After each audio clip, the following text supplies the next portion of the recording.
Hi, here's a question for you. I was interviewing Peggy Grimes in the previous video. Please look her up. It's an interview that's worth watching.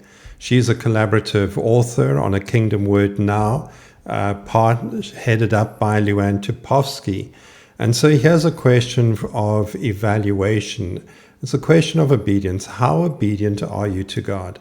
Are you listening to him? Are you responding to his voice?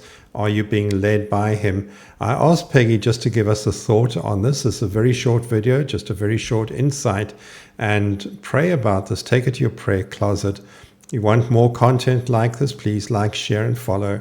It really does make a difference.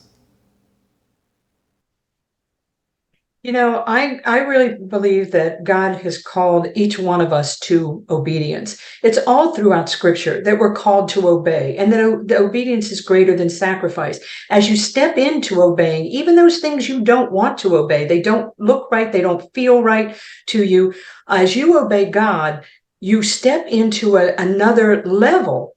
Each obedience brings you into another level with God. You go higher and higher because the Lord loves an obedient son or daughter because he can work with them. And that's what he's calling us to, obedience.